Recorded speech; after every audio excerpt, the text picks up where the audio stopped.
बिल्कुल फिल्मी है, लेकिन इनकम टैक्स विभाग की रेड फिल्मी नहीं है। टैक्स चोरी के आरोपी भी रियल लाइफ के हैं।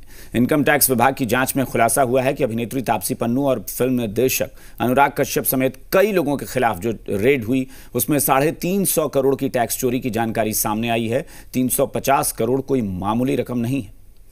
लेकिन क्या सिर्फ इसलिए इन लोगों के खिलाफ जांच नहीं करनी चाहिए क्योंकि ये बड़े लोग हैं, प्रभावशाली लोग हैं, करोड़ों अरबों में कमाते हैं और खर्च भी करते हैं? क्या इसलिए इन्हें जांच से छूट मिलनी चाहिए? ऐसा कांग्रेस चाहती है क्योंकि इन लोगों पर इनकम टैक्स विभाग की कार्रवाई से सबसे ज्यादा दर्द कांग्रेस को ही है।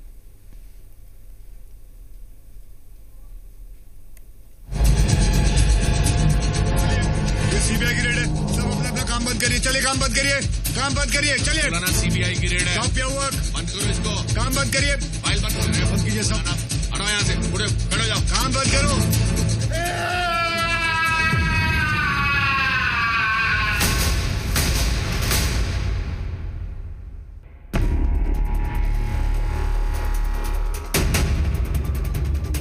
अक्सर मोदी सरकार की हर नीति का विरोध करने वाले फिल्म निर्देशक अनुराग कश्यप पर इनकम टैक्स रेड पड़ी।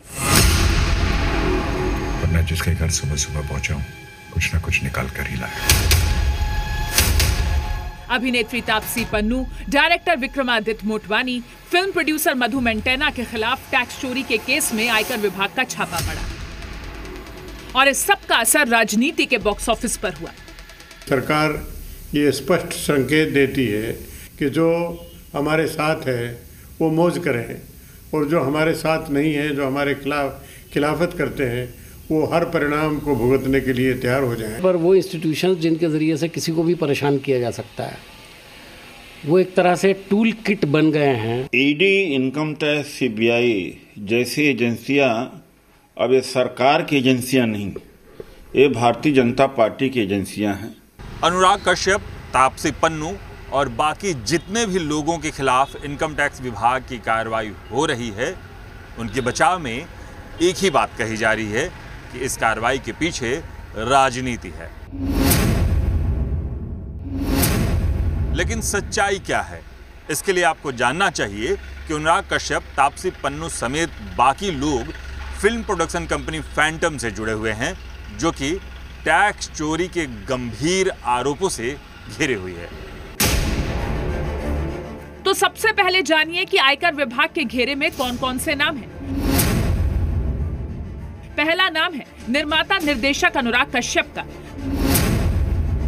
दूसरा नाम है अभिनेत्री तापसी पन्नू का। तीसरा नाम है फिल्म निर्देशक विकास बहल का। चौथा नाम है फिल्म प्रोड्यूसर मधु मेंटेना का। और पांचवा नाम है रिलायंस एंटरटेनमेंट ग्रुप के सीईओ शिवाशीष सरकार का। अब इस बात का जवाब जानिए कि इनकम टैक्स विभाग ने अनुराग कश्यप, तापसी पन्नू समेत तमाम लोगों पर छापे क्यों मारे हैं।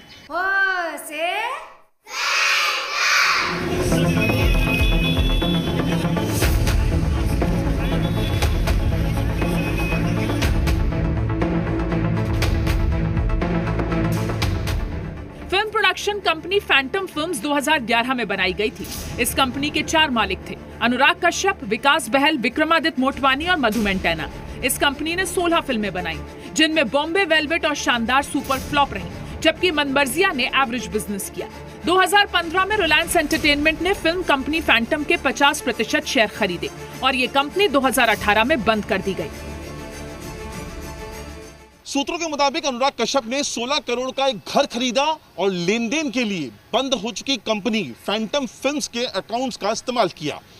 तापसी पन्नू ने भी एक बड़ी राशि बंद हो चुकी कंपनी के अकाउंट से ही ट्रांसफर करी और निकाले गए पैसे का इस्तेमाल इंटीरियर डिजाइन के लिए किया गया। ये खुलासा होने के बाद आयकर विभाग ने टैक्स चोरी के सभी आरोपियों के खिलाफ रेड की। ये रेड कल से शुरू हुई और आज दूसरे दिन भी छापेमारी जारी रही। कल देर रात तक अनुराग कश्यप और तापसी पन्नू से पूछताछ भी हुई और आज इनकम टैक्स विभाग ने मुंबई और पुणे की करीब 30 जगहों पर रेड की। सूत्रों के मुताबिक ये मामला करोड़ों रुपए की टैक्स चोरी का हो सकता है, इसीलिए इनकम टैक्स डिपार्टमेंट रेड डालकर इस टैक्स के इलेक्ट्रॉनिक एविडेंस को जुटा रहा है। इनकम टैक्स डिपार्टमेंट ये जानना चाहता है कि टैक्स चोरी की रकम कहां कहां खपाई गई और क्या टैक्स चोरी की रकम का एक बड़ा हिस्सा मनी लॉन्ड्रिंग के जरिए क्या देश से बाहर भेजा गया है? यानी जिन्हें कांग्रेस और दूसरे कई विपक्षी दल मासूम और बेचारा बताने की कोशिश कर रहे हैं, वो दरअसल करोड़ों की टैक्स चोरी के आरोपी हैं। इस देश की गरीबी का कारण गरीब नहीं, उनसे लूटने वाले तुम जैसे बेईमान अमीर हैं। मुंबई से